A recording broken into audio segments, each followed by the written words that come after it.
Happy New Year, everybody. I wish all of you could have seen Jacob's face just a moment ago. I can't even see Jacob's face at the moment. So, welcome in. My name, of course, is Seth Bidoff. We are United Front. Joining me tonight, we have the one, the only Jacob Terrell.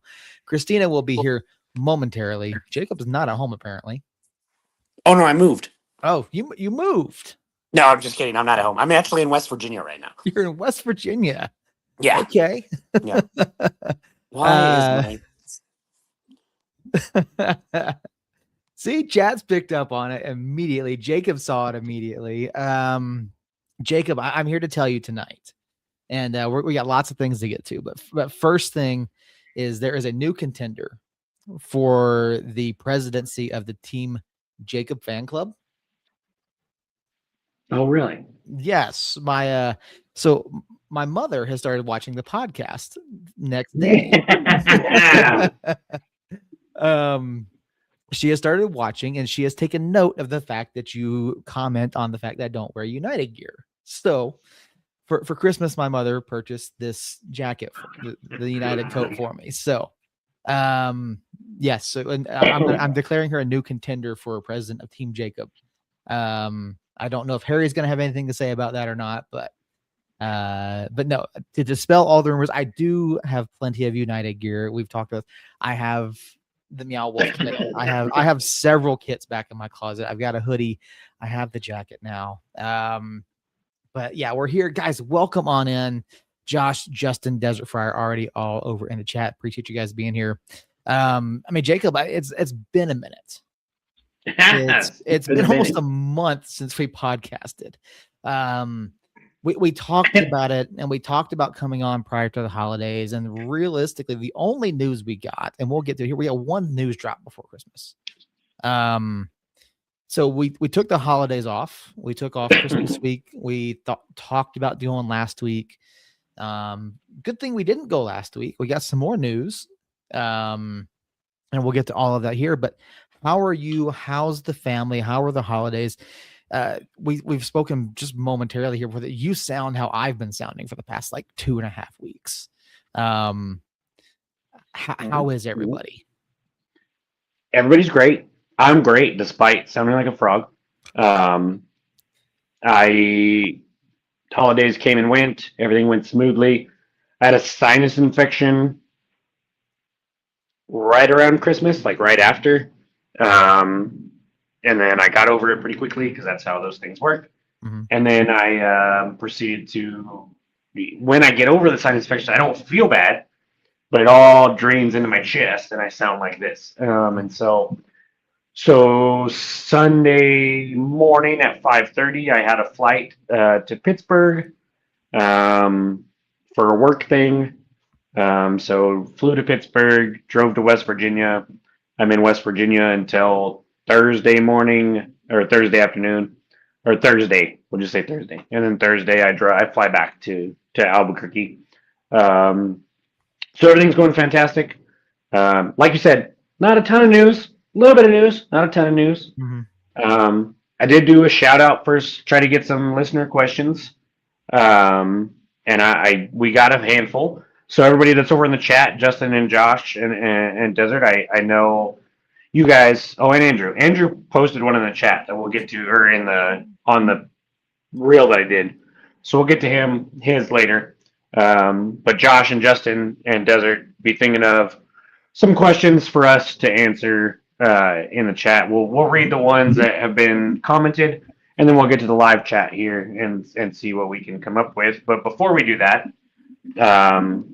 so I can't see Christina, so I need you to make sure that you're keeping an eye on her. Yep. Since I'm on my phone, I don't have all the power that I have when I'm at home. But before that, how are you guys? If you sound like me, I can't imagine things are perfect, but yeah, no, it's so obviously, kids, both boys got sick momentarily before Christmas. They got over it fairly quickly. I caught whatever they tried to get. Melanie was here for the holidays. She got sick from work, flew out here. And so we've both been sick together for the past 2 weeks. That's romantic. Yeah, she just flew back over the weekend, and so I was telling my son yesterday, I was like, that Sunday was probably the best I'd sounded in several days. Just nasally congestion, cough. Both I said both Melanie and I it was miserable. We got through Christmas, everything was great, but just felt sick the entire time. And then I got up this morning, had like little to no talking that had to be done yesterday. Got today, and I sounded worse today than I did yesterday. I was like, oh, this is awful.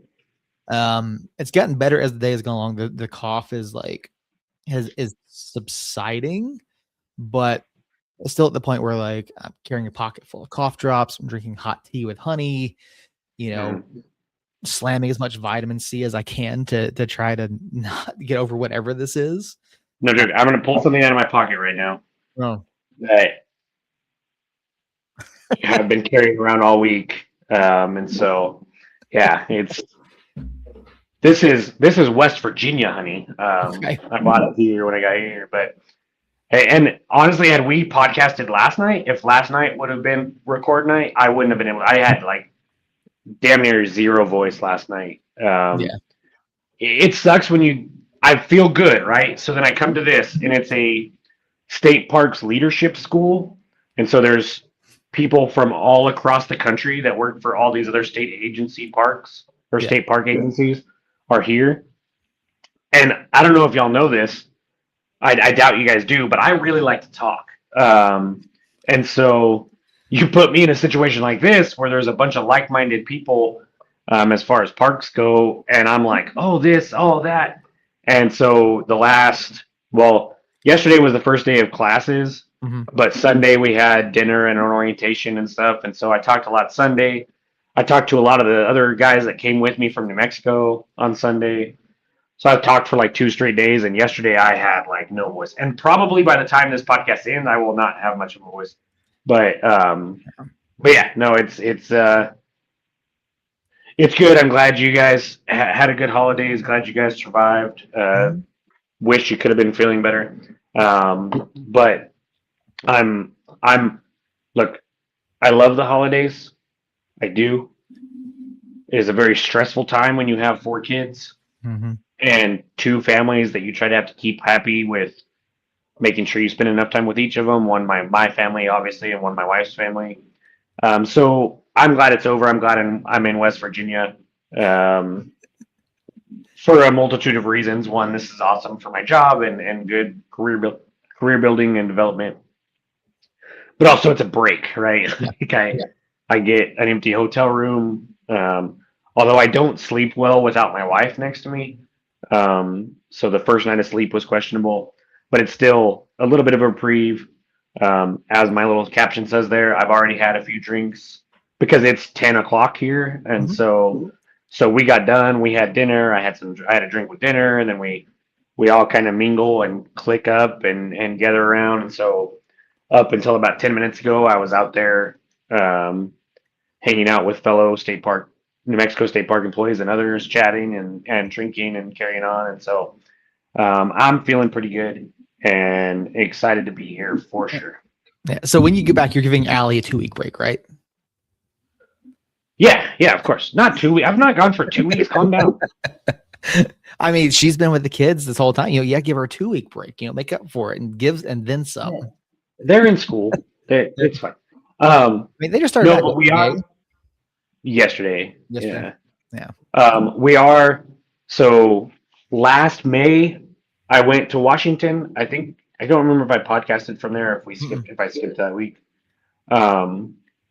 But that was for the Association of Western State Parks conference. So that's like all the Western states sending people to this thing, and they put on some classes, and it was in Washington, so we went to some Washington State Parks and all that.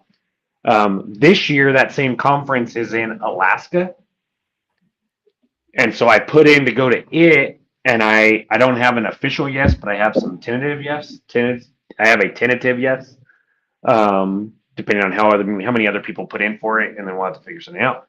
But if I do that, flights to Alaska from Albuquerque round trip are like $400 a person. That's not bad. Which is not terrible at all.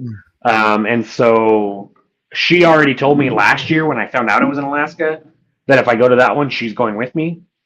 And so as long as that tentative yes gets turned into a actual yes, then I will be taking her to Alaska with me. Because she can stay in the room with me, but I'll have to buy her flight, obviously. Yeah. And then when we were in Washington, they said that they will have a spouse's agenda so that you can bring your spouse and they will take them to go do things while you're in your classes. And so I am looking forward to that if it is a go. And that will be her prize for letting me come to this one is that we both get to go to Alaska. All right. Well, there you go. Yeah. No, career growth is fantastic. I mean, hopefully that all works out. Good and you started a new job, right? I did start a new job. I started last week. So got thrown into a couple things last week that I wasn't expecting to, but it's good. Good exposure. Got some, shoulder to shoulder time with the VP of my department. Yeah. So it's been. So you're gonna get fired next week, I guess. I might. Yeah, I just might. And then we, did orientation yesterday and today, and so back on working tomorrow. Actual department stuff and getting back to departmental things. And so that job, phenomenal. Like the offer came at a great time. So back to work, which is really good. Still looking out, trying to look out for some of the folks I worked with at Dreamstyle. Obviously, Dreamstyle shut down. So there were some really great people I worked with them. And many of them are still looking for jobs. My boss there is just picked up a job with the city of Albuquerque, so that's awesome for her.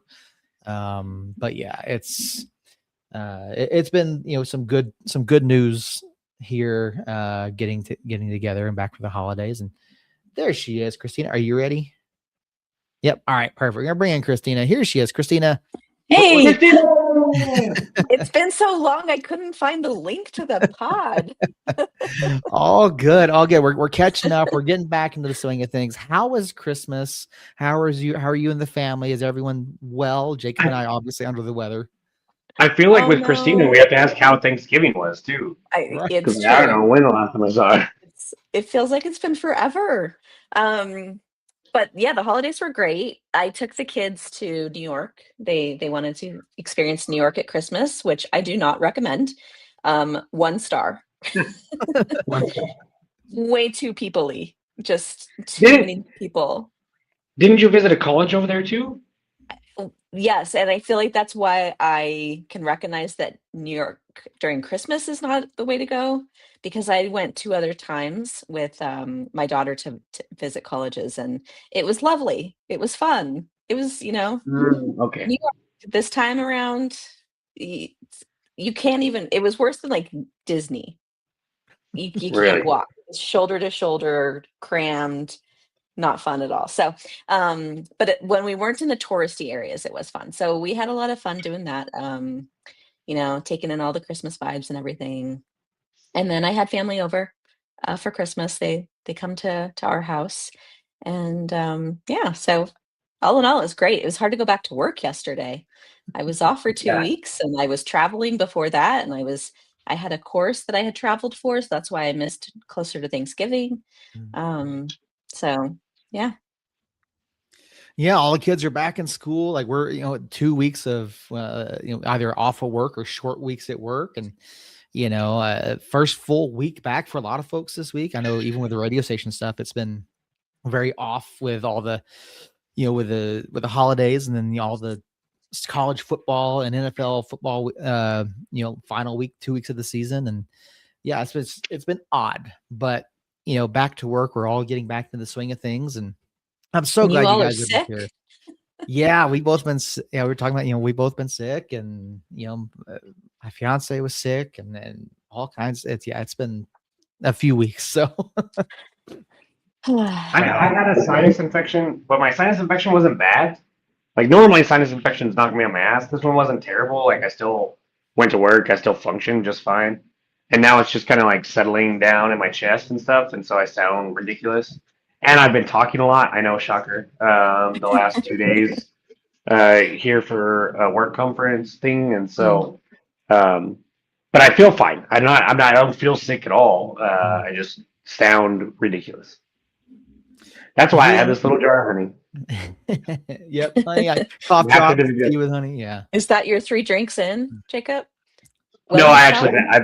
I've had some drinks tonight. So On top of the wellness shots? yeah. So, because I'm in West Virginia right now, so it's 10 o'clock. Okay. And Oof. so, and I'm here for a work thing. And I don't want to break this to anybody, but if your spouse works for any like government agency and they go to a work conference, it's really just like they Let sit through loose. stuff during the day just so they can party at night. I don't party, but I will definitely socialize and drink. Right. And so mean, yeah, you got to find the fun in adulting somehow, right? If you're going to Yeah. be traveling Oh, yeah. for work, that's the 100%. silver lining. and I'm having a great time over here, even without the drinking. And so no, but I'm glad you're back, Christina. It's been too long. I know I've missed you guys. And Missed I all the wish we listeners. had. I wish we had more news to really talk about, but we've got a few pieces of news. We've got a handful of questions. Hopefully, the chat can think of some questions that will actually drive some conversation. I think we have 3 questions. It wasn't the biggest hit that I wanted it to be, but we do have a handful of questions that I will get to here shortly. But Seth, start us off with some news, my friend. Let's do it. So back before was it before Christmas? I don't even know the timeline of all this stuff. But first bit of news we got, a little bit on the smaller side. Zico Bailey wins goal of the year. Congrats to Zico Bailey. We haven't talked about that for his beyond midfield shot. Well-deserved goal, well-deserved award for Zico Bailey. Sports Center number 1. Yep. I finally made it. I knew I would. You can at least see me in the background celebrating. There you That's go. awesome. All credit to Jacob and his wife for everything that they've done and all the support that she shows him. And 100%. Yeah. There you go. Perfect goal. So congrats to Zico Bailey. Great news there. We also got news on Christmas Day that United had made their first new signing of the offseason. Forward Justin Rennicks, coming from FAC Ulo over in the Finnish league, joins United. New forward, Massachusetts native. He's played all over the world. Played sometime with the New England Revolution, as well as started for the U.S. as part of the FIFA U20 and CONCACAF U20 titles. So what's the initial thought here, right? We know we've got Kirsty back. We know we've got Rennicks coming in now. What of this and this kind of we talked about it the last night podcast, and we got a Christmas Day announcement last year too, right? First big piece of news we've had really in terms of new signings, new information. We knew Chris Shakes was coming back. We have this. Where does Rennicks move the needle for you, and what do you think he brings to the club? Obviously coming from a league that isn't domestic, first of all, and then isn't also like super easy to find details out about. It's hard to say. I like the pedigree that he has. He hasn't scored a lot of goals.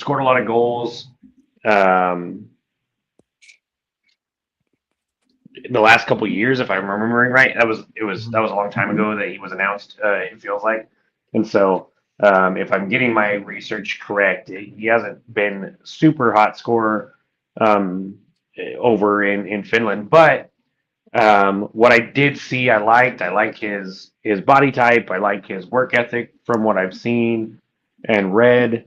I think Hurst is still the number 1 guy on paper, anyways. But he's definitely a guy that I think can come in. Maybe they can play together a little bit. Maybe he can spell Hurst a little bit. And so anytime we bring it, and I'm an optimistic person, as we've definitely talked about on this podcast before. And so anytime we bring in a guy like this that doesn't have the pedigree in the States, I mean, I know he played in the States, but it's been a little while. I am optimistic that he's going to come and bring his talent here and succeed. And so I'm excited for it. I can't wait to see what he looks like on the pitch with our guys.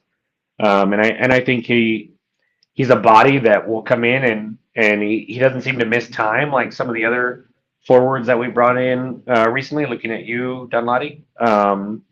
But so he'll at least be around, right? And I Yeah. think he can.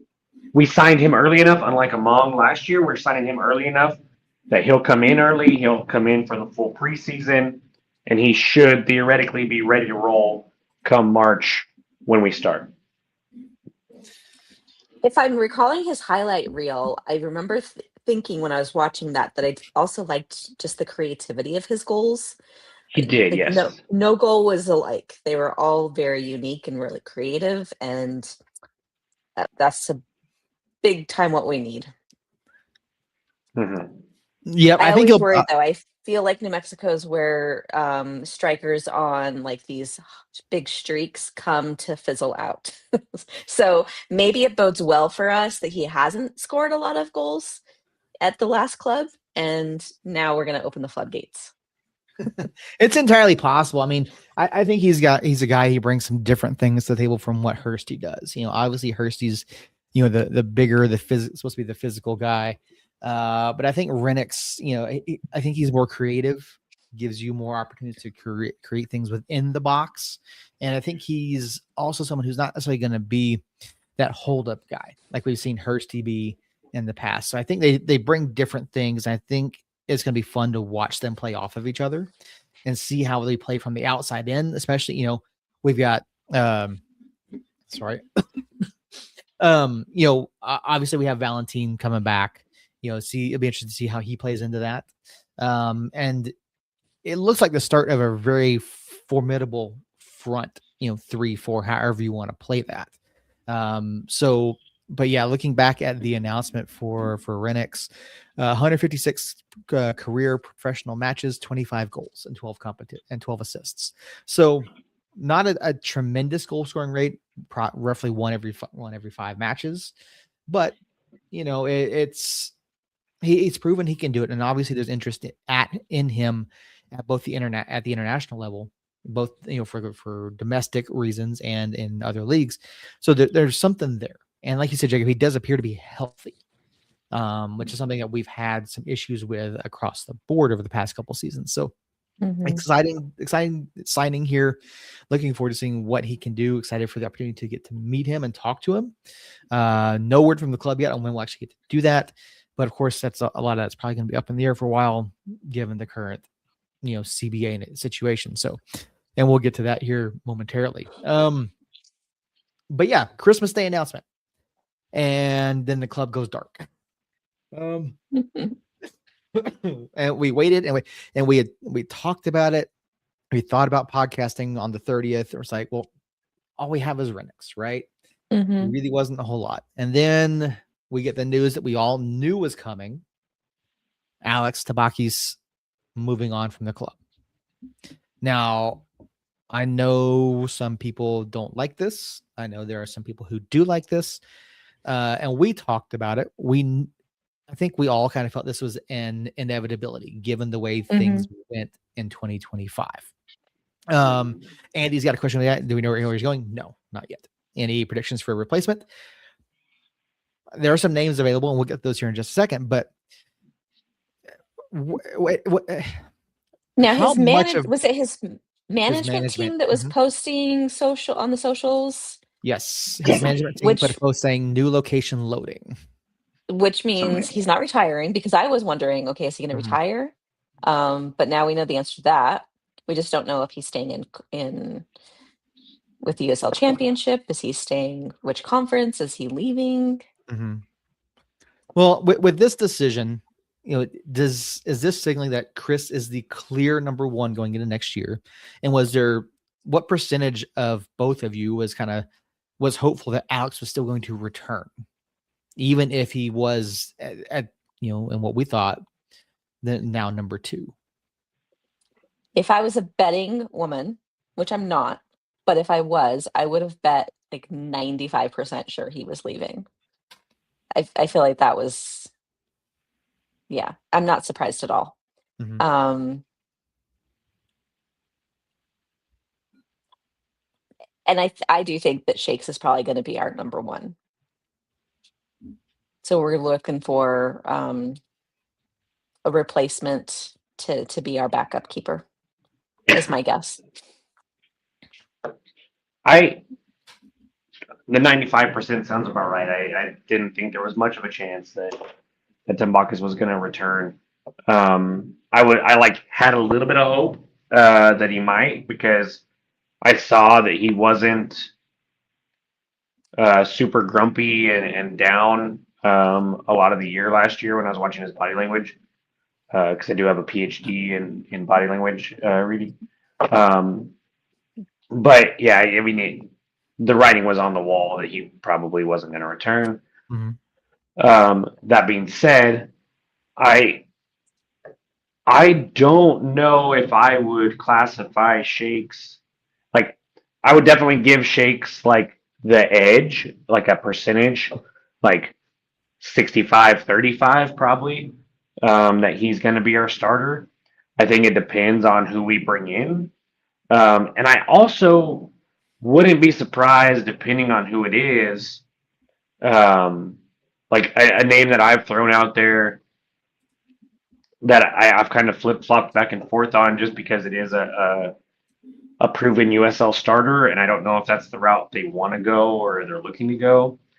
But I think a guy that spent some time with Sanchez in Vegas, he was the keeper for Vegas when they beat us here in the playoffs in 2024. He had 7 saves that night. That's Rocky Arozarena, who is the younger brother of Randy Arozarena, for all you baseball fans. I think that's a name that could be available. Well, he's available. That could be brought in, especially with his Sanchez ties.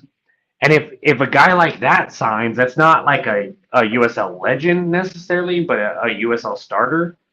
I could see kind of a platoon system. We saw Tulsa kind of bounce back and forth between keepers a little more than we usually do. And so, and we've seen a couple clubs do that a little bit more, and kind of get away from this idea of a number one.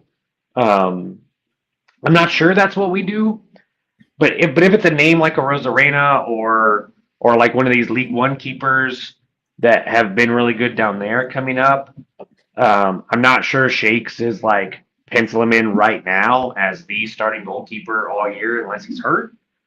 But I do think he still gets plenty of starts throughout the season, and so I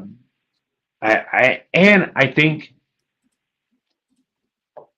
you know, in this league, I think what we've seen in our 7 years of existence now, like, I don't know if we've had a keeper stay healthy the whole year. I mean, we technically did this year, but we saw the switch happen. Other than that, it feels like we've always had like a Thomas come in for a little while. We brought in Danny Vidiello for a game to be our emergency keeper. We brought back Mizell for a match or two to be our goalkeeper one year. Ben Bowery stepped up and was our goalkeeper a couple times in 1 year. And so having two like 1A, 1B type keepers, I think is kind of an option that we need to think about, especially if we have dreams of becoming a championship title winning club. Because one, you need that in case something happens to your your number one goalkeeper. You need that backup that can succeed at this level. And two, you need them to kind of push each other. And we've already seen like Sanchez will make a change if he feels like he needs to make a change. And so if Shake starts out the year and is a little shaky, let me rephrase that.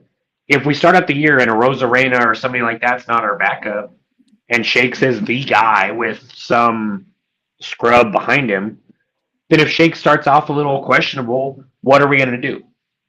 And Right. Shakes might be more comfortable because he knows there's nobody breathing down his neck. Whereas if we bring in a Rosarena type, then okay, now if I screw up in the first couple of matches, I've got this guy behind me that could take my job. So I need to make sure I'm on my game from day one. And so I think that's the route we go. So I'm not going to pencil Shakes in pin. But I still think he's our solid number one. It just depends. As for Tambakis, no, we don't know exactly where he's going. I'm still almost kind of fingers crossed, just so that I can prove that I'm right, even though I don't know anything, that he goes to El Paso. The track record's there. El Paso doesn't have a keeper. Well, they have Mora Mora, and he did do fine for them. But I think it would be hilarious for some reason, just because when we have players go to those rivals, I don't know if you guys noticed this, other than Moar, it hasn't really worked out necessarily for them. I mean, Amando was good as far as production, but they sucked. And then I love that. And then this year, Armando was good, but they were better, but they still didn't win anything. And so, and it's not that I root against those people, like especially Alex. Like if Alex leaves, I'm going to be sad.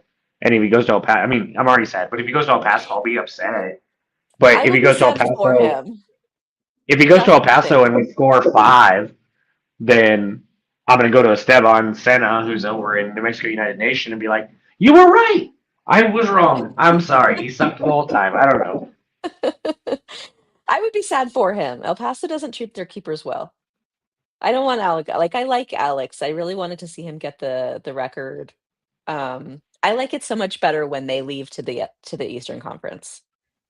Yes, for sure. So that's what I'm putting out there. If he stays at the USL Championship, he's headed east, which is where he came from, right? Yeah. Mm-hmm. Yep. Yeah, and looking around, there are several goalkeeper names still available. Even already at the USL Championship level. Like Colin Shuttler serviceable, Tyler Derrick is available. There's some other names out there that I think would be, decent signings to bring in. Rosarena is certainly a name to keep an eye on. He didn't have a great season in Vegas, but then again, Vegas was Vegas. So yeah, Vegas didn't have a great season in Vegas. Yeah, Vegas didn't have a great season. So I mean, I think a Rosarena is someone that could come in, and if it is someone like a Rosarena or Tyler Derrick, I'm not convinced that Shakes is the one. I do think it pushes Shakes to continue to improve. Not that he won't anyway, but I think this is a clear sign. The club made their decision. Alex, clearly, I think this also lends credence to the fact that something happened last year, right? I think this shows something happened in the locker room. Well, he lost his starting job. That's what happened. I don't know if something happened in the locker room or not. I'm still not him leaving doesn't guarantee me that something happened in the locker room. Mm-hmm. Anytime you are a USL Championship legend or a legend in the league that you're in, and then you lose your starting job, you're probably going to want to start where you are. And if you come back to this team and you already lost that job, then you're probably going to leave. Whether or not I'm assuming there was at least some friction, just because he pulled a USL Championship legend as a goalkeeper and put in that kid that was fairly unproven. Mm-hmm. But at the same time, like I said, everything that I saw, Tambakis took it in stride, at least publicly, and so I don't know for sure, but he definitely left. I feel like it was defense wide that some kind of kerfluffle or something was going down. I mean, Herbert getting transferred, Maples getting benched, Alex getting benched, it felt off to me. Yeah. Yeah. So obviously Alex is gone. It's unfortunate. A shame he didn't get the record while he was here. But hopefully he gets the chance to do it somewhere in the Eastern Conference. and not against us. So, and then following that up, the very next day, United announced the transfer, not just the signing, the transfer of Barbados international Niall Reed Stephen from South Georgia Tormenta FC. And I love this signing. This is, I think, the third player we've brought in from Tormenta. And I absolutely love this season. USL transfer record, or tying the record transfer fee from League One to Championship. 35 matches in 2025, 16 goals, 8 assists, 24-year-old kid. I mean, this is, I love what Tormenta is doing. I mean, I've talked about, I went to school in Statesboro. I was there before the club even started. The program that they have and the talent that they're bringing in and producing, I'm all for it. And I think this signing here was tremendous for the club. And he's tall, Desert Fryer says. Hell yeah, we need some height. Yeah, this is a fantastic signing. This, to me, is I joked because they announced Alex leaving and they teased the signing. So I was like, oh, this is a keeper, right? It's going to be Alex's replacement. But no, it was a Kale's replacement. This is almost directly a Kale's replacement. He can play forward, but I noticed a lot of his time when I was looking him up was spent on that right wing, much like a Kale. He's got pace. His finishing looks insane. To have 16 goals in that few matches and that many assists, super dynamic. I think it's he scored some from free kicks. So Kale was obviously our free kick taker a lot of the time that he was out there. So it's definitely seems like a like for like substitution there, and I couldn't be happy. And he's bigger. He's probably less talented with the ball at his feet as far as dribbling. Right. Yeah, his dribbling numbers there. But he has more size. He's got pace. He can finish, I think, better than a Kale, or at least just as good as a Kale. And so, definitely a very, very, very exciting signing for sure. Yeah, and it actually prompted Morrissey to say something positive about New Mexico United. He does that anyways. Calm down. But I mean, the ratings that the Morrissey gives them, XG of an 87%, an XA of 71%, conversion rate 89%, final third regains 88%. I mean, this is a quality player. And again, like I said, I love what Tormenta is doing, and I think this is actually a like for like move. And I would honestly argue that Niall is an upgrade from Quelle, and I love Quelle. I will say he's a potential upgrade. I need to see it at this level. Obviously, Akale came from Tormenta as well, and then did perform fairly well for us. Reed Stephen can be better, but there will be an adjustment to USLC championship style of play. But as long as he handles that, I agree. I do think he's an upgrade. Did Akale play for Minnesota United also? Or who was that? That was Kip. No, before Kip. Was there somebody else we got from Minnesota United? Double checking. Quelle's from Minneapolis. Okay. Yeah. No, he his professional career has been with Villarreal, Paphos, and Tormenta. So okay. But yeah, no, Quelle's from Minneapolis. But yeah, no, I love the signing. I think it's phenomenal. Watching the highlight packages of him, he's got a ton of pace. He's decisive. He's good on the ball in the final third. The fact that he's able to make recoveries in the final third as well is positive. And with the style of play that we like to have, I think you put him and Valentin on opposite sides. Like this is phenomenal. I love this. So the only thing I will say is, hold on. The only thing I'll say is a lot of his highlight package were goals scored off the counter and the break. Mhm. That's not typically how we play. We like possession. Yeah. I didn't see a ton of goals scored in possession, other than like some free kicks, and so that is kind of one thing that I'm like, I don't know. But what we did see a lot at the end of last season was balls through the channel, balls over the top, even in possession.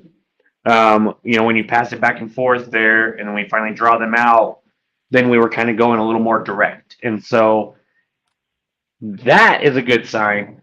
But because we like to hold the ball, I was like, that's the only small reservation I have of like, okay, is he going to be able to do this in a system that's not so? And to be fair, I don't know how Tormenta technically plays. I was just going off of the highlights, and he scored a lot of goals on fast break opportunities. Mhm. So will he be able to replicate that production without necessarily having that many chances of doing it in that same style? Well, like you said, towards the end of the season, we did transition more to the direct ball. And that was something we talked. I know I preached, many times last year, was that we need to go direct at times in order to. And look, playing out of the back, fine. You want to build up, fine. But when teams expect you to do that 99.99% of the time, it's going to invite all that pressure that we saw, right? But by transitioning to that more direct style of play at times, it opens up, like what we saw with Quelle towards the end of the year. It opens up what Reed Steven can do. And so I do think that Sanchez's system can be used, as much as we love possession, and obviously we're going to still try to maintain possession, but Sanchez's ability to adapt that and then go more direct, I think it does open up a lot of opportunities for him. So and I think what my concern is we've seen, if we cater Sanchez's style to either that short tiki-taka type of play, or if we see it just going the long ball, like if we just have one way to score, it will get shut down. Yeah. So if we start the season with these long direct balls over the top or in these through channels to guys like Harris and now Reed Steven, then eventually that's going to be like how the defense tries to stop us. So we'll have to be able to switch it up. We'll have to be able to score in that tiki-taka possession.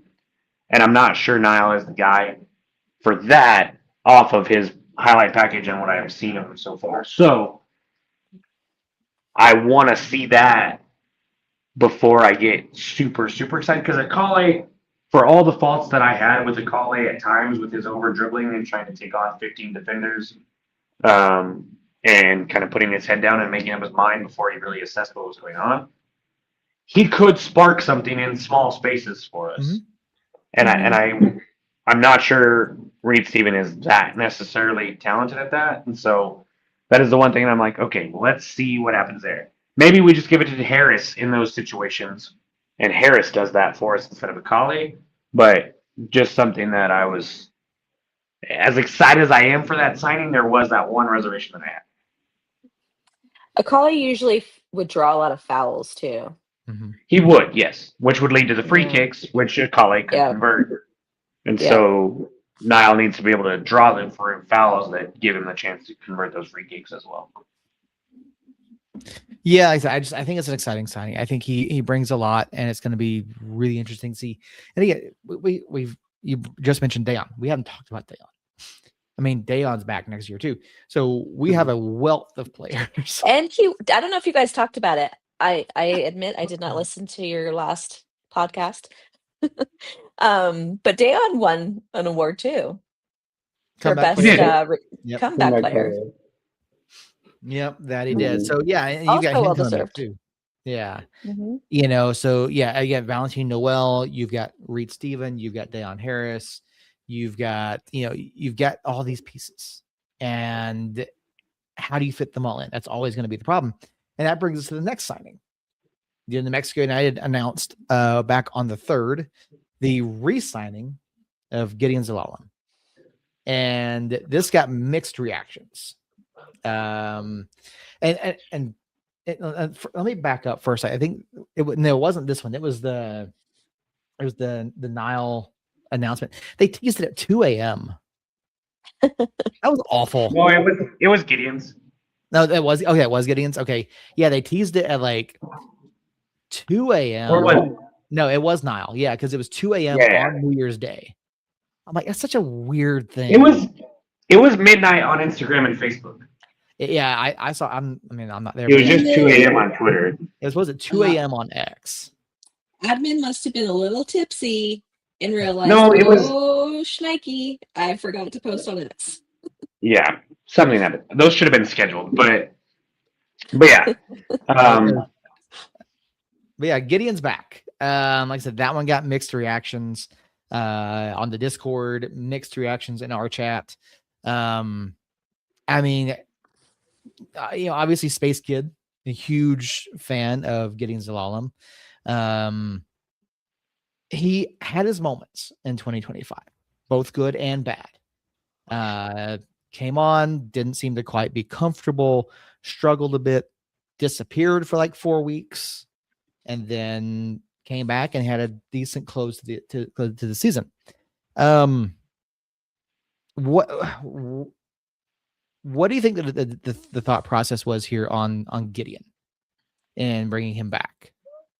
I think that, well, it's like Justin saying, when he was on, he was on. And we saw that a lot more at the end of the season in really integral ways that we really needed. So my reservation is like, it was inconsistent. That unpredictability of like, oh boy, which Zalalem are we going to get tonight? I really, really hope that the thinking is his confidence is there. Maybe whatever injuries he might have nursed in the past or whatever is resolved. And Sanchez is expecting him to be a lot more consistent in that on performance. I would almost argue that he was consistent because he was consistently bad in the first part of the year. When you said that, I And thought then in he- my brain, consistently bad. And then he was consistently good that second or that last little run that we had. And then everybody was bad against Tulsa, so I'm not going to fault him strictly there. And so, yeah, I think I think not selecting his option but still bringing him back shows me a couple things. One, it shows me that he is self-aware enough to realize he probably wasn't worth whatever that second year of that contract was going to be. But that he still wants to be here, which I think is important because, as we've alluded to, it definitely felt like there was friction at times in the locker room and on the team. And I think that was a product of Quill leaving while we have these really super talented players under contract for another year, and Sanchez coming in and things kind of just being a little awkward and having to adjust. And this year it's going to be guys that Sanchez wants and guys that want to be here with Sanchez. And so if we could finish tied for second in the West and then make the Western Conference Finals with a team that had that stuff going on, if this year the team is as talented, which I think and trust that the Itamar and Sanchez will make the signings that are talented as well as want to be here, not just want to be here. So if it's as talented and they want to be here, and it's another full season or full off season under Sanchez's system, and with the returning guys that we have, so with that with us talking about Zalalem, that brings our roster to, we've got Chris Shakes in the back, we've got Talon Maples in the back, we've got Chris Gloucester, we've got Seymour, we've got Harris and Reed Steven, we've got Vargas, Jabang, Zalalem, and Bailey, and then Noel, Hurst, and Renix. So that's what 1, 2, 3, 4, 5, 6, 7, 8, 9, 10, 11, 12, 13. Mhm. And so that's a good 13. Now, I know we need more center back help. I know we probably need a couple more wingers because right now it's really just Harris and Reed Steven with maybe Vargas and Noel being able to pop out there at times. Maybe another midfielder or two. We've got Salam, Jabang, and Bailey, which is kind of our core three in that deep lying midfield, but we probably still want to add a body that's kind of able to go in there. We probably have, if that's 13, we probably have 8 or 9 signings left still. We need So all the still, positions. yeah, still plenty of things to do. But with what we right now, it is pretty promising, and I am very excited about it. I agree with what you were saying, Jacob. I feel like it really speaks to a lot to Itmar's skill set in finding guys who fit the culture of the club. The fact Right. that they were as a united squad able to no pun intended, like be united despite the hiccups and whatever drama was happening possibly in the locker room. I'm excited to see what it's going to look like come the start of this season, being fully Sanchez's design of a squad with Itmar's support. Yeah, guys who want to be here, who fit the culture, who know that they're playing for Sanchez and aren't expecting to play for somebody else. So Yeah. at least eight more players, and we need it across every position on the pitch. Yeah, I would. I mean, with us being at 13, I would probably expect us to get it. I would say 7, 8 more at least. There are rumblings. We've heard some things. Obviously with where the roster's at, I would expect a couple more defenders to come in. Obviously, we need another goalkeeper. I would expect maybe another. I hate saying another midfielder, but honestly, I think at this point, you need to fill out that back line, second goalkeeper, and then depth is what you're looking at. Guys who can come in and push and potentially compete for a starting spot, but not necessarily, you don't need to go and get 3 more forwards, right? You don't need 3 more midfielders. We have a wealth in the midfield right now. So, there are a number of other, positions out there. There are players. We've heard rumblings, it's, there are still moves coming. We can assure you that there are still moves coming. But as far as the when and who, we don't know. Well, and how much do we think that the I don't know, the whole player contract kerfluffle CBA. is impacting the club's abilities to get players under contract? I don't think it is at all. As The- far as No. as far as why we aren't hearing announcements, I don't think that's a reason at all. From what I've heard from around the league is no, a deal is not in place, and they kind of want publicly everybody to think the sky is falling and that they're not even close. But I think it gets done in the next week or so. And obviously, I mean, Tampa and Lexington have signed and done everything. Mhm. And so it's obviously not preventing teams from making these moves. I think moves are being made by United. I would go out on a limb and say I know moves are being made by United. We're just not getting the announcements at the pace we would want. I posted this in New Mexico United Nation a lot over the holidays because there were some people, Cole, that were complaining. Mhm. At this time last year, we were basically at the same roster size with the same new player announcements. We basically had all the same information that we have right now. It's just that last year they didn't do that end of season roster update where they were like, hey, these are the guys coming back, these are the guys not coming back, these are the guys out of contract, blah, blah, blah, blah, blah. And what they did last year was they kind of trickled it throughout the month of December for us, where we got a week, every week or so. And that kept people from losing their mind. And then, Well, I don't know about that. well, yeah, but that kept people from, that kept like, it kept us engaged, right? Because it was like, oh, another one. Oh, another one. Whereas this year it was like, oh, wow, we got all this information on the 28th of November or whatever it was. And then, okay, now what? Yeah. Now what? Now what? Now what? Now what? Now what? What are we doing?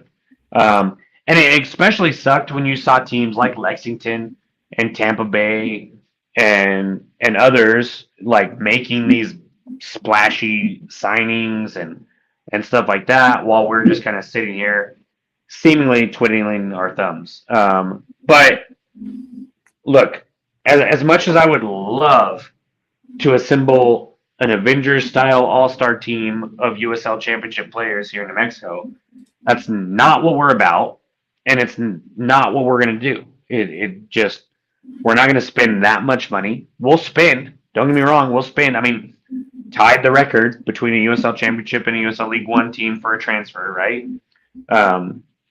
So we'll spend some money. We're just not going to buy everybody. And so, And we heard, and we knew that we spent more money last year than we ever had. And I think we're going to break that again this year. Just And by I the will tell you- indications. I will tell you this. The team that spent the most money on their roster last year did not make the playoffs. Mhm. And then this year, they have spent way more money. Is this Lexington? On a lot of people. This is Lexington. Yeah. And so, and I have that, and trust me on that. Like it's not me speculating. It is for sure. And so you will, just because we're not going out there and buying these big name people and spending all this money doesn't mean that we're not going to compete. And if we did do that, it doesn't mean that we will compete. On paper, yes, Lexington is fantastic. But remember, last year, what were we saying about Charleston? Charleston looked like a juggernaut on paper. Mhm. Mm-hmm. And they, in the regular season, yes, they did succeed. They did do fairly well in the regular season, but they do not have a trophy to speak of from last year. And now guess what? MD Myers is gone. Cal Jennings is gone. Like there's others gone, but I'm not going to go super deep. And so there are a ton of teams that spend a lot of money on these big name USL championship players and then end up empty handed. Yep. And so, Yeah, still a long way to go. It's just it is hard, and I know the fans are going crazy. And like we said, we didn't podcast for almost a month because we had one piece of news. You know, so Mhm. like it's hard for us too because we trust it. We wanted to be here talking. It's like, well, I mean, you know, I this is the think one bit. Like this let's is only like enjoy the holiday. this is like the second or third podcast we've done since the USL final Yeah. at Mm-hmm. the end of November. We have not done a whole lot. No, we haven't, and and it'd be nice. Like we could. I'm sure we could come up with stuff to talk about every single week, but you know, when it's not New Mexico United centric, it's harder for us to speak to it because we're not subject matter experts in these other clubs. Like, yeah, we watch the Mhm. league, we do this other stuff, but like, it's far harder for us to talk about, Charleston and Lexington and El Paso, who, by the way, hired a coach that does not have a winning record ever. I like the hire still. I'm not going to knock it. But it's hard to talk about these things because we just don't know. We're not involved in that sphere as much as we are United. So, getting the news, and Well, obviously, we're a few months away. Players are going to start reporting to clubs soon. We don't have a CBA. I mean, and obviously, and yes, the Players Association wants you, like you said, they want you to think the sky is falling, right? The league's not saying anything about it. The clubs aren't saying anything about it. Players are getting signed. I think worst case scenario, some of the contracts have to be reworked once the CBA is in place. That's the only thing. Yeah. But have you noticed, like, I haven't noticed a lot of, like, bottom tier signings. Mm-mm. I've noticed a lot of top tier signings, which are always going to, which were never going to be affected by the CBA because they're guys that, I mean, the healthcare stuff, yeah, but they were going to be fine no matter what. And so, I do think it's affecting some of the fringe players, but I don't think it's affecting the guys that are being announced right now. But with that, let's hop into some questions real quick. We covered the news. Desert Fry is asking who we feel was MVP for United last year. I voted for Dayon. He was my MVP. It's a good show. It's a good show. Yeah, it's I think honestly, Kip Keller came in, tremendous effort, tremendous player. I think he had a huge impact on that back line, and I would love to see him back. Obviously, I think we talked about that a few weeks ago, but that would have been a great Christmas present, right? I'll accept it as Martin Luther King celebration present. I'll accept it as a hump day present at this point. I don't. Exactly. Yeah, I think Keller, Harris, Maples are all really good shouts. Akale, even though I wasn't always on board with him, there was a swoon there in the middle of the season, right? I think that you could argue that it's Shakes. Yeah. He was put in a tough situation to come and replace this USL legend in Alex Temakis. Yep. And he made a couple mistakes. He made a very bad mistake in the final, Western final, obviously. But I do think that he stepped up admirably and really carried us, and I think was part of the reason the team gelled so well towards the end there to make that run at the end of the season and into the playoffs. And so you make the argument. I think at the end of the day, Harris is probably still my vote, but I think that it could be kind of looked at either way. So those were both really good shouts. Yep. All right, Jacob, you solicited some questions from social media. Let's throw those out here. Yeah. So this one I think was kind of a joke, and it's not.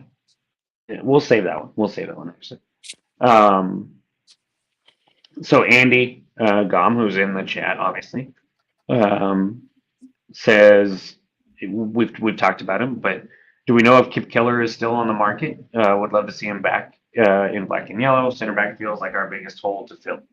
So we've kind of touched on this, but I want to make it clear that Kip Keller is still available. He is a free agent. He did not get his contract picked up by Minnesota in going into the offseason, and so he is free and available. My assumption has always been that he will try to get an MLS deal for as long as he can. Mm-hmm. And then if he doesn't, he will come here, which means it will probably be a later signing more than an early signing, which with his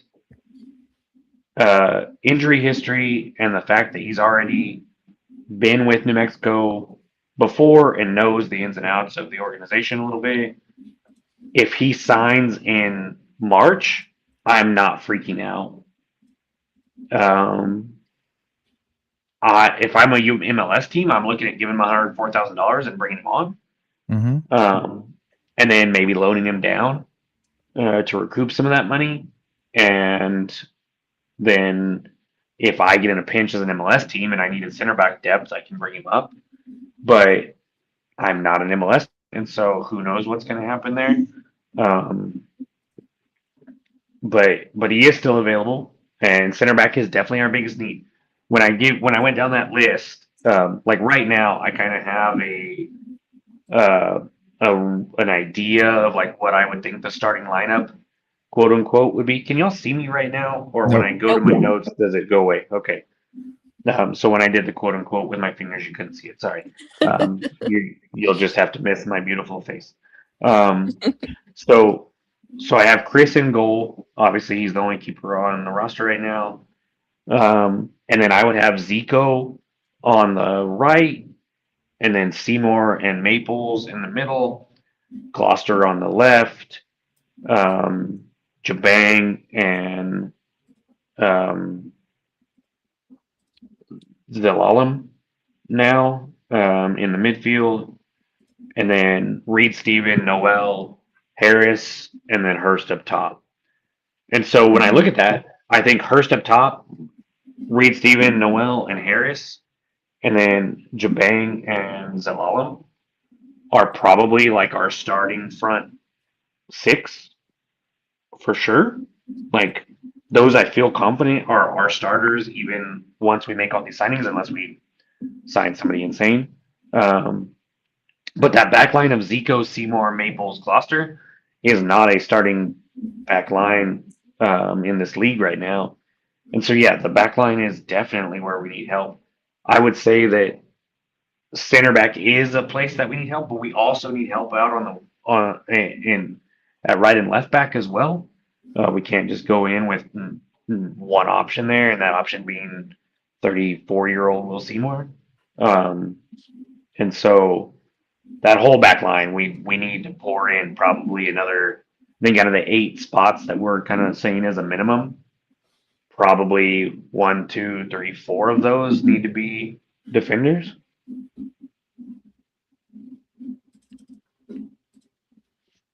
Do you guys have any other thoughts when it comes to Kip on the back line? Yeah, I mean, of the options, I would love to see Kip back, and we've said it for several weeks now. Obviously, if Kip's available, I think he's one of the best possible available, best available center backs that are out there. And I think we'd be remiss if we did not at least offer him a contract, right? Do I think he's worth MLS money? Absolutely. Do I think he's worth Miles Robinson money? No. League minimum 104 average reserve player, 80, I think is what Bolte said. He's absolutely worth every single penny of that. Is that for MLS? Yeah. Those are MLS minimums, yeah. Okay. So I think he's absolutely worth that. And I think he'd be a huge get if we bring him back in. And, I think he really bolsters that back. And like you said, 34-year-old Will Seymour is not the guy going forward. And Kip's young enough, you could potentially see him here, for a couple of years if he doesn't get pulled. So I think that's a good way to solidify the back and build towards the future. Mm-hmm. I think the fan base would be beyond thrilled to see an announcement like that. I think that overall, everybody was very, very happy with his performance. Mm-hmm. It makes sense to me. It makes sense to me, though, him maybe being loaned to us again, if he was able to secure something with MLS. Mm-hmm. So our buddy John Morrissey put out a free agent big board here a week or two ago, and it had Kip as the 7th highest rated center back on his list. He kind of broke it into tiers. So there were 4 in tier 1 above him, and then he was in that tier 2 group. And so I do think that that he's a guy that definitely would help a ton. Our next question kind of ties in with that. Andrew, our buddy Andrew, commented on the reel that I posted last week and said, "Who would you like to see targeted in the free agent market now that we've announced 2 forwards and re-signed a centerman?" I don't know if you guys have had a chance to look at that, but I want to throw out a couple names to you, kind of see what you think. At center back, Sean Suber is one that's the highest rated one here. I don't think he's going to come here. I'm not even going to mention him, and it's probably a guy because he played in the East that we're not super familiar with. It also in that top tier for him is Pat Marboy though,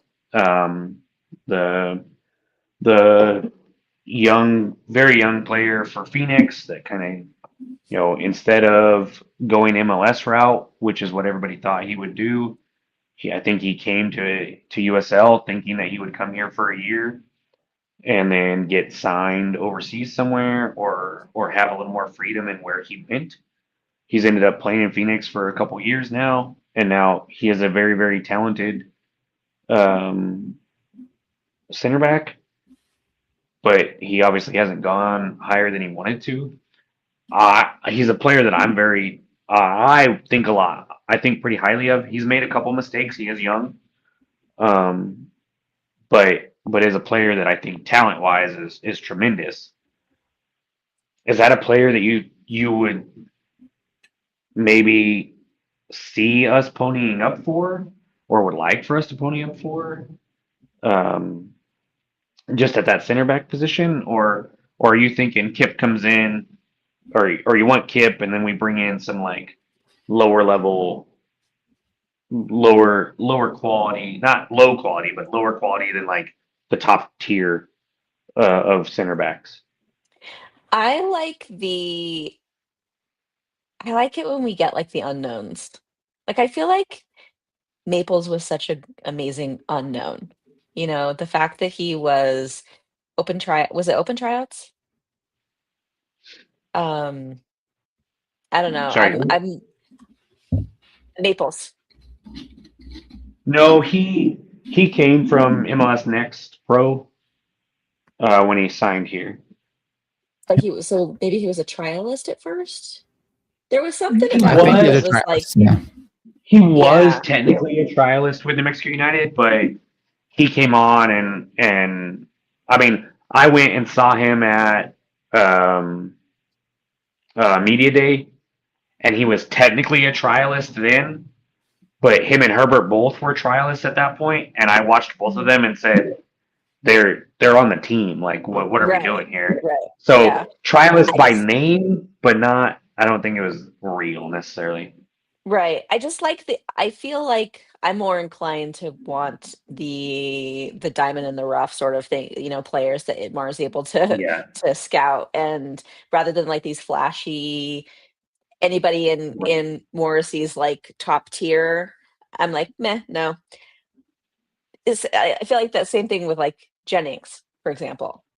I don't Yeah. necessarily think I would be thrilled with signing someone like him. I like the unknowns. I like the diamond in the roughs, the surprise standouts. Seth? Yeah, I mean, I'm looking at Morrissey's list, and this is a bit out of date at this point. There's a few names on there that have been signed, yeah. Yeah, I mean, looking through, Not a ton, but a few. No. Like I do like the idea of bringing Tony Herbert back. I think that'd be fun. I like Tony. Yeah, I was sad when Tony got traded. Obviously Sainty is now with El Paso, so but yeah, I mean, looking through his list here, there's a few right there around Herbert that are interesting to me. Connor Donovan, I believe, was a North Carolina player. Yeah. Yes. And he's a guy that I've always admired. He's more of a tough, scrappy guy. As not necessarily like a Tony Herbert style, but still a name that I would be happy with them bringing in. He would slot in as a very good second or third center back pretty easily. Kai Green, who was with Oakland last year, is another guy that I really like. Malik Cowell from Birmingham is a name right there below Herbert's on that list that I think could be a guy. I think that's about it. Are there any I feel like, Suggs was really vocal about this. Maybe even Devin, like our local guys were vocal about with when Sergio wasn't automatically re-signed. Just the importance Well, of having those homegrown players. Granted, I feel like since we don't have a men's team anymore at UNM, we're kind of approaching like the age out of previous Lobos. The only one that comes to my mind is like Sam Gleadle. I've always wanted them to sign him simply because he's an ex-Lobo. I'd like to see some more New Mexico up and coming kind of players too. I think Howell. I don't think he's from here originally, but I don't know of anybody that was necessarily born in New Mexico that's really even on the radar when it comes to Right, or that. like has New Mexico ties. That's why I say The it's. only, I feel like they're aging out. The like yeah, Weehan, Devin kind of yeah, for era sure. of player. Andrew says Malik Cowell was a former Soul player, and I think he might have been a Lobo for a minute, but I'm not sure. Then there was the big name that comes to mind is Aaron Herrera, but I think he's like 32, 33, something like that, and he's been playing in MLS for a long time and still plays in MLS and like actually plays. And so I don't know if that's a name that would be willing to like come down here kind of as a swan song. I'm not sure Right, that's what we're necessarily looking for either, though, as a swan song guy. So I'm not sure. right. It's tough. It's tough. May- Maybe We're kind that's of just running out of options there. maybe that's just an an era that has sort of seen Yeah. its course. And now we're getting to the point where, look, if it's a talented player that has New Mexico ties, it's almost to the point where if they're young enough to play for us, they probably played for us in the academy or something. So Right. a guy like Alex Wagner, coming in, a guy like Dubois, like those are going to be our New Mexico tie guys. Going I don't think forward. Jackson will ever come back, but that's just my opinion. No, but just I'm just talking like of that vein are the ones that are going to be the ones that kind of carry that torch of a New Mexico player playing for United. So that was we kind of talked about center back there. I know Seth, you kind of went through the rest of that or rest of the center back list. I think the other position that we really need help in is the fullback spot. You know, the left and the right. There's some names on there. Stephen Turnbull, who played for Rhode Island a couple years ago, and then was with I believe Birmingham last year, is a name that kind of popped up to me. Ricketts, who played with Miami last year, we don't know what his kind of status is. Miami's been announcing quite a few players, but I don't think we have who's returning and who's not. This is a position that I wouldn't mind seeing a tier 1 guy come in. Negro already got signed from Vegas to Miami. No, Vegas to, was it Miami? No, I don't think it was Miami. I don't. He just got announced recently.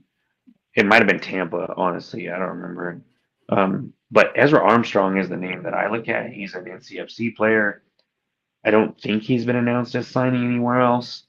And that's a tier 1 guy on John's list that I agree with. I think that is a tier 1 guy. And I wouldn't mind a guy like that coming in to be one of our fullback positions, specifically on the right. Because I think that is an area that if we bring in a top talented guy, that we can really do some damage and attack from that position and do really well. I like Nick Moon. He's had he's had a decent career. He was with Tampa last year, Loyal before that. He was a guy I really liked when he was at Loyal. Yeah, he's kind of like I feel like he's kind of fallen off, but could be wrong. Madrana, who won San Antonio's goal of the year, is an option out there too. There's a lot of names. Miles Lyons. I'm not real big fan of bringing in former El Paso players, even though that's not where he played last year. Still a guy that I'm like, okay, maybe. Grant Robinson from Monterey Bay has been a name that I've always enjoyed. That there seems to be a lot of depth on here. Like I'm talking tier 4 guys, but those are all guys that I'd be like, yeah, I'd be okay with that. Mhm. So there is some depth there. And then the rest of the positions, I don't think central mid we really need. He kind of has the forwards all lumped together here, or the attacking mids forwards. He did have Niall Reed-Steven as a number 1 tier attacking mid, so we got one of those guys. I don't see a ton of names on here. One that I'm interested in that I would love to see maybe make a return to New Mexico is Preston Tabor Ataka. Mm. I think he would do really well in our style right now. And so there's a few other names in there, but I think we're more set up there than we are anywhere else. Yeah. And so I think he did go to Tampa. Okay, good. That's what I thought, Andrew. Thank you. And so yeah, I'm ton of names still out there all across the board. And I hope those are some. Bolte has more soccer knowledge than all of us combined when it comes to these players, and so I should be asking him a what player he encyclopedia. wants. Yeah, what Yeah. do you want, Bolte? Yeah, well, What's which the ones answer do to you your want? question? And then Yeah, and Morrissey's list too. It focuses solely on USL guys. It doesn't. This isn't obviously not taking into account MLS. Free agents. CPL free agents. Liga MX It does- free agents. Not like it does have League One there though too, Well, which yeah. you can find some guys like Niall. I mean Morrissey's list is USL centric, not just championship. Yeah. But like it doesn't take into account MLS and some of the other North American leagues or even international players, right? Because we've seen guys come in from overseas and have an impact. So Yeah, I I liked mean- Roddy. He was fun to watch. Yeah, Avuka. Yeah, and Itamar and his connections from when he was an agent, they run far and wide and deep, and so he's got connections overseas in leagues we've never heard of. I imagine Renix is a name that he heard of or has known from his days as a player agent, and so it's we definitely seem to be a team that pulls from a little bit broader areas than some, and I do like that as well. I do like kind of the unknown of like, hey, who's this kid? I don't know, I'm not sure. I can't wait to watch him and see what he can bring. And sometimes it works out and sometimes it doesn't. The problem that I have is like Ovuka, who I was really excited about and I thought was pretty good, didn't play a whole lot. Carl Sainty, who I was very excited about. You and I both really liked him. And so Yeah. So a lot of those signings that have been kind of brought in from international places and stuff, it's hit and miss whether or not it actually works out. Swanee and too. I- That was another one that we were both big on. Yeah. Yeah, but he came from Louisville. Yeah, I'm he just wasn't- guys that we were big on, Yeah. whether they're Yeah. international, domestic. I'm just putting his name out there. Guy that we were big on didn't get a lot of playing time, get shipped off, and did really well. Yeah, and he did really well before he came here in the USL too. Yeah. Yeah. but I think that's so. Take Alexi out of this equation. I think a lot of the Ovuka and the Sainty and these names coming in from other countries and stuff like that. I think part of the problem is them adapting to New Mexico, for one, and the elevation and the culture and just leaving home and coming over here. And so that's why I kind of think we've seen that slow down a little bit since then. And we've gone with more MLS Next Pro and USL League One, where there's still diamonds in the rough, but they've already made that adjustment or are from America at least.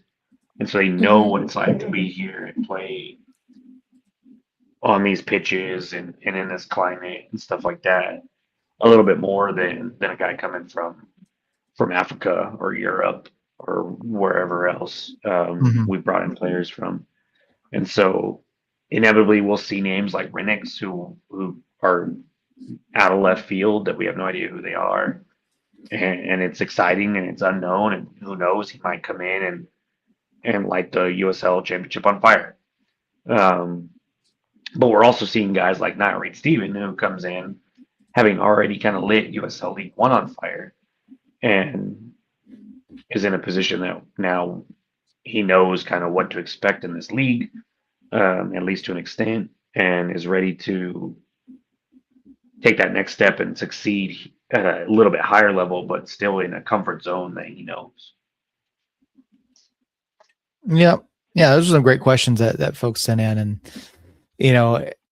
we're obviously still in the waiting pattern, right? We don't know what's going to happen. We don't know where things are going to go.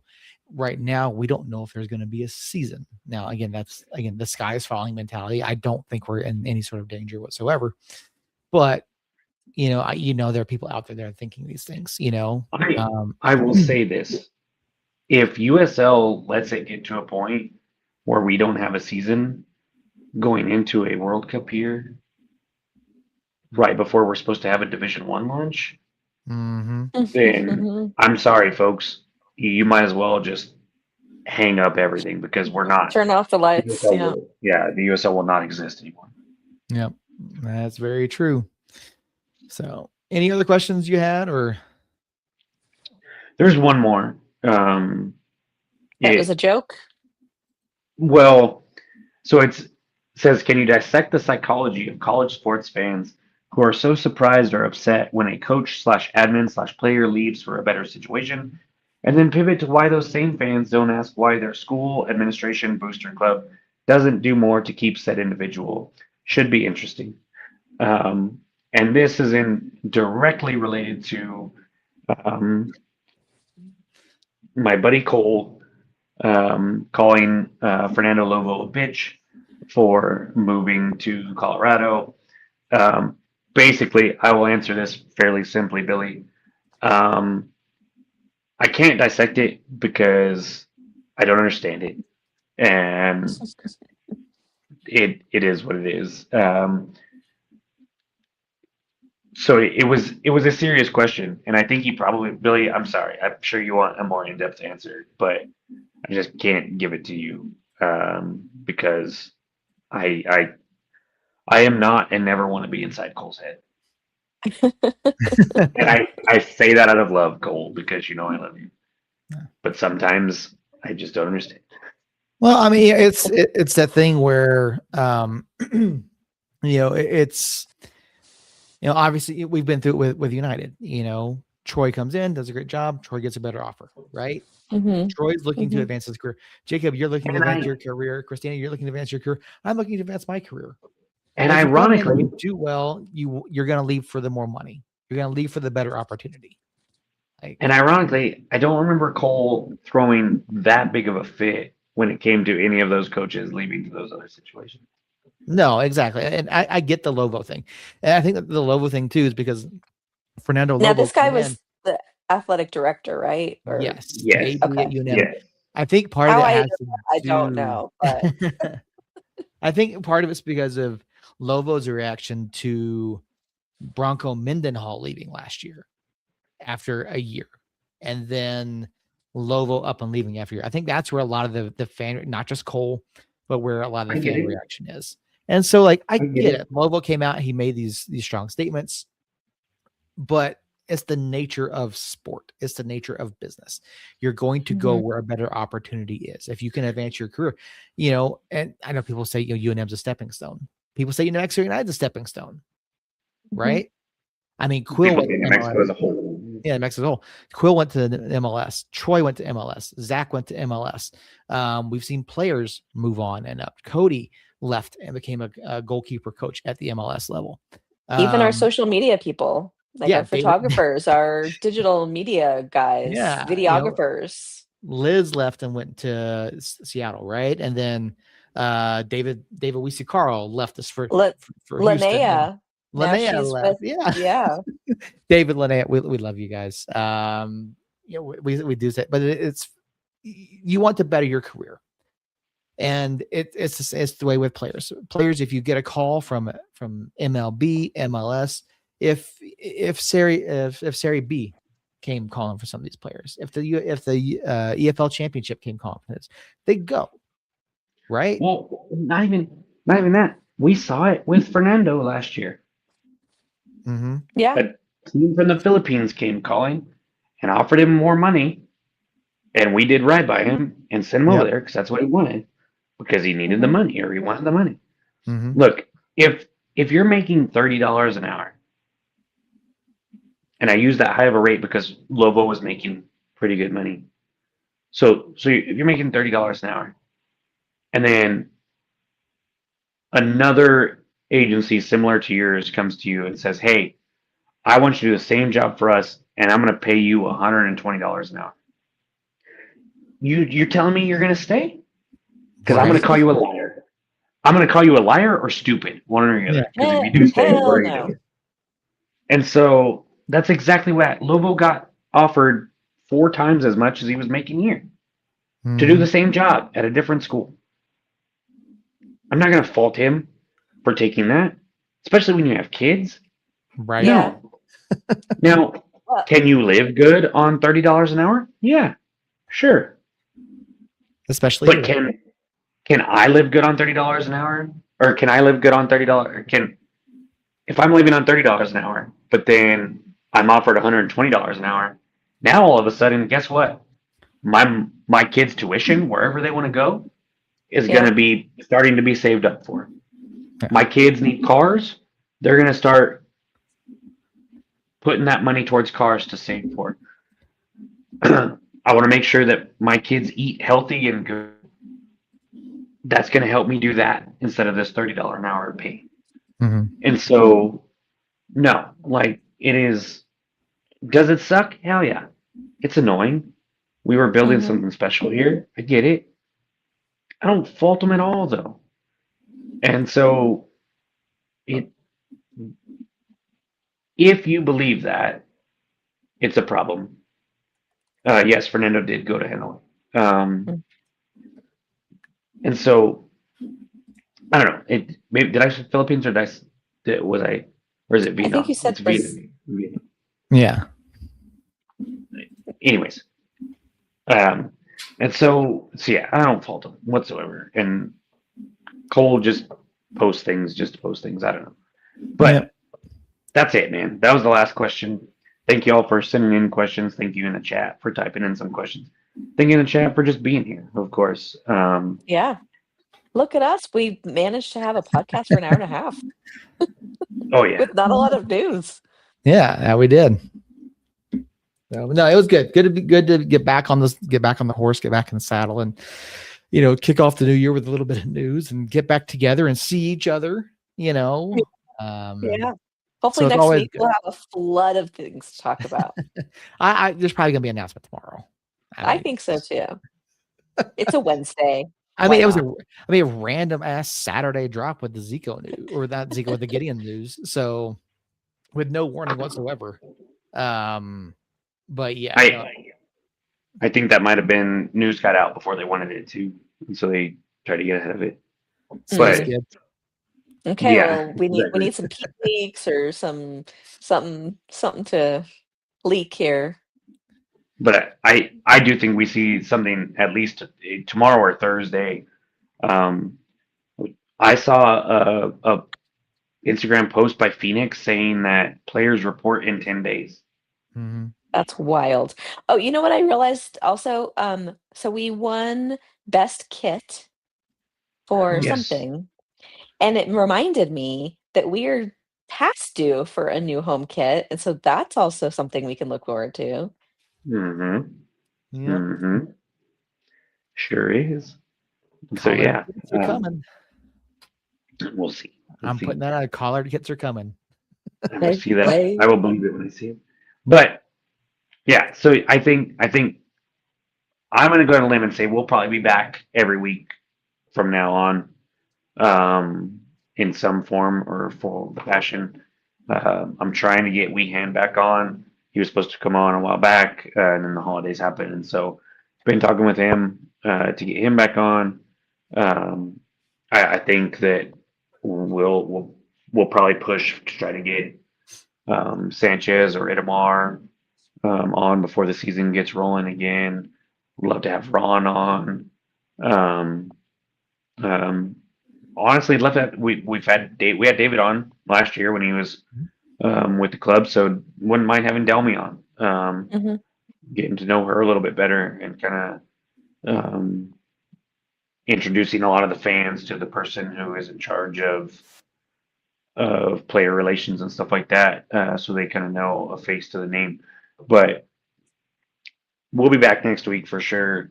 And I'm expecting news to be frequent enough between now and the start of the season that we have to come on every week because we'll be getting drops here and there and everywhere. So I'm excited for that. It would Oh yeah, be fun to have Jake on to talk about the United by the Numbers. yes. And I've already been talking to him in the past. I haven't talked to him recently about it, but I've talked to him in the past about doing that. And so I think he was more wanting to get it a little more towards completion, like a like a press release or like a what do they call it? The car wash? No, that's an ESPN term. What do they call it? Yeah, I don't know. Um, The car wash at ESPN is when they would have a celebrity come to ESPN's headquarters in Bristol, Connecticut, and they would do like a Sports Center hit, and they would do like a Get Up hit, and they would do if it's a football player or a football fan, they would go on like NFL Live, and they would hit like all these different shows promoting one thing. ah, Um, and so something like that where it's like, hey, I have the book coming out at this time instead of just yeah, I'm working that book to try to help promote it a little bit. Eric, hello, you're a little late. Unless you've been there and just been quiet, but welcome. yeah. Hello, Um, goodbye. yeah, exactly. Sorry. Uh, so, do you guys have anything else? Or are No. we I'm good. good to No, go? yeah. Perfect. Well, thank you guys for coming. Sorry for the listeners that are going to listen to this at a later date and listen to this monstrosity of a sound coming out of my mouth. But thank you guys for listening. Thank you over in the chat for being here and being just loyal and awesome and coming back after almost a month of no podcasts and still being here Yeah. even before we started again. So thank you guys so much. If you are listening to this later, rate and review us on whatever podcast player you're listening to. We'll be back next week, live at 8 o'clock here on Facebook and YouTube. Hopefully, talking about some more player announcements. And until then, love y'all. Somos Niños. Be careful.